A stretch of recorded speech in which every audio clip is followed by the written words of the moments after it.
Hello my wonderful people, welcome to my platform. If it is your first time of stopping by or coming across this channel, you like what you see, please subscribe, put on your notification bell. It is very important because it will enable you to know when I upload a new video. In this platform, I present to you news on daily basis. What I do before I present the news, I analyze it and I sit down there to watch it together with you, and we'll come to the comment section to talk about. You are free to criticize, to drop your opinion or whatever you think about the video. And I want to also use this opportunity to give credit to all those that have been using their program and my channel. May God Almighty bless you. I bring to you news about Nigeria. With that, but people can think and say, well, you spoke about Nisan, for example, the governor of River State, Nisan. He talks about integrity. What integrity does he have? Let me tell you, look at his antecedents. How long has he been in PDP? He came into PDP when? I've been in PDP since 2001, when he was still in the Greeks. When did he come into PDP? I was a minister 14 years ago. I stopped being a minister 14 years ago. I worked for the president, a PDP president, for 3 or 4 years in the villa, when the whole world was against us. And I was very proud to serve that government.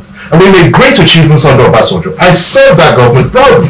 I was in a campaign for Obasanjo in 2003. We did all that. We've been in this game since 2001. And well before that, I might add, we were doing so many things. I was doing so many things for this country. Where was this man? He was still in the Greeks at the time. He eventually came out. And what happened when he came out? He was made a minister by Jonathan. When he was made a minister by Jonathan, he managed to crawl around, eventually got the nomination to be the governor of River State. He came up, became governor, I clapped for him. Governor of a very big and very rich, powerful state. And since that time, what has he done to this PDP that was built up over the years by people far older, far better, far more qualified than him? He came in and he behaved like a tyrant, like a Hitler. And what has he done? Every key player that has left the PDP since that, over the last couple of years, left because of Nisan.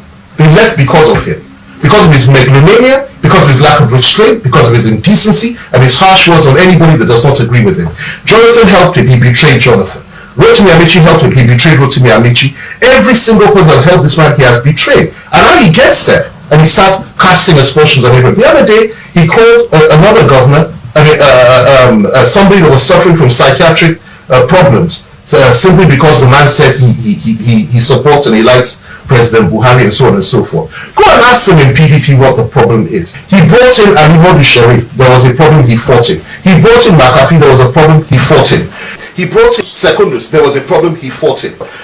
The reason why he attacked the Yorubas on one particular occasion and insulted the Yoruba people, the PDP Yoruba wing, okay, saying they couldn't win elections and so on and so forth. How can any normal person stay in a party with someone like that? And let me tell you, now I'm very, when it comes to joining issues with people that have cult-like tendencies and have been cultists in the past and so on and so forth, I don't like doing it because I know that such people, their standards are not mine. He spoke about my father. He spoke about my family. Who the hell is his own father?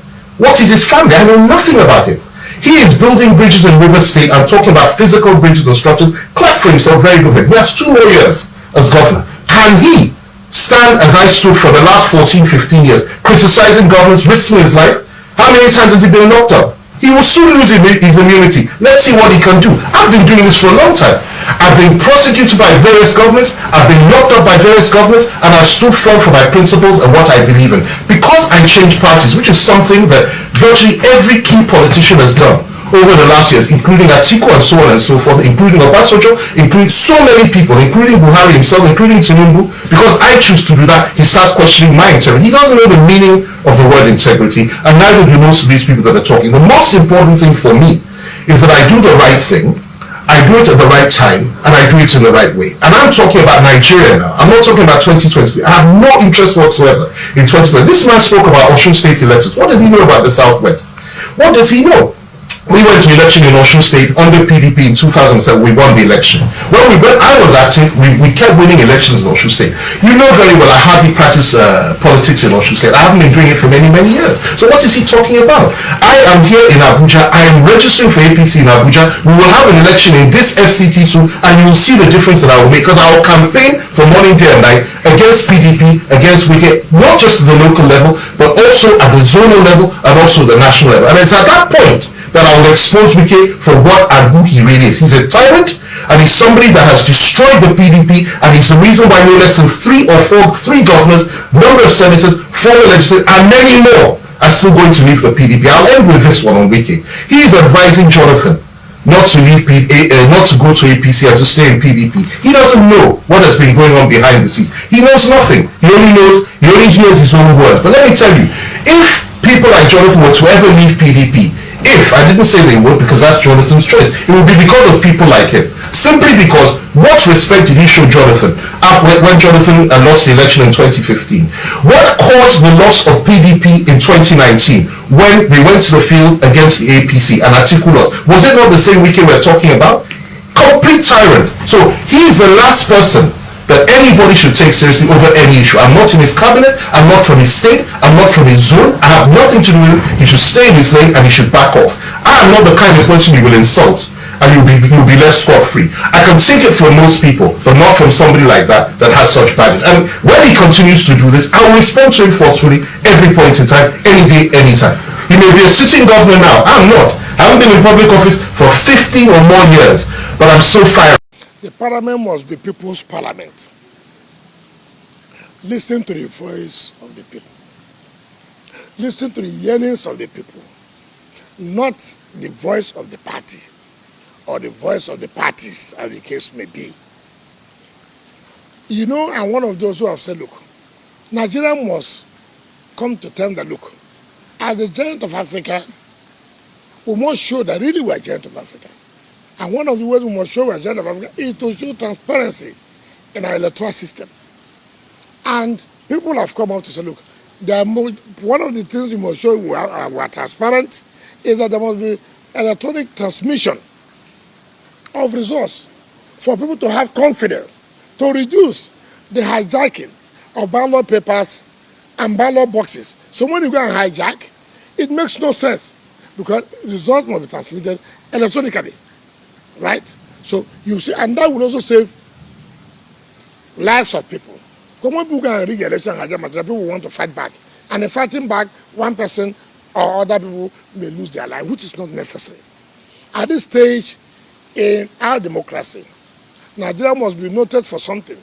That we have moved from one stage to the next stage, and which is that we have abandoned the manual way of declaring results and to do electronically transmitted results, which is an advantage to us.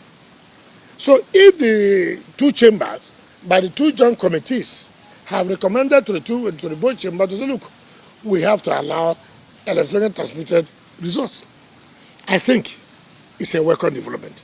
I think it is good for our democracy. I think we must commend them. When you do the right thing, we commend you. When you do the wrong one, say, no, you've not done the right thing.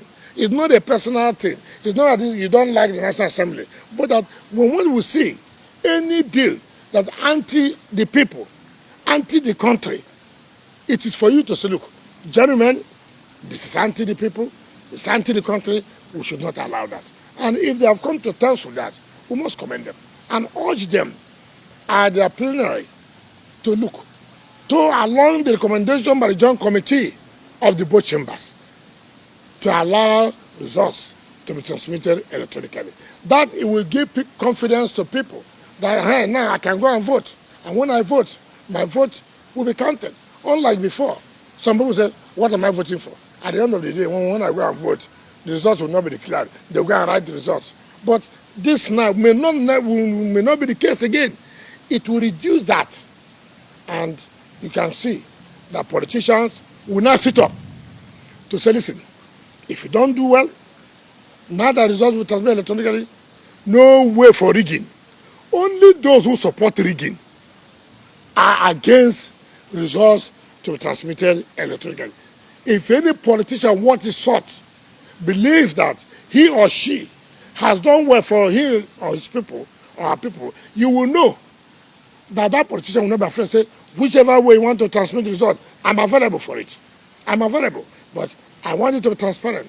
I want confidence, for people to have confidence on the electoral system, to help INEC, so that nobody who goes to attack INEC officials. Because this attitude of going to attack INEC officials is because people believe that INEC is compromising with people to hijack electoral materials. But if this is no longer there, you will see that nobody will go and attack INEC. Because they wouldn't look, whatever you do, if you go and hijack material, at the end of the day, it will not work.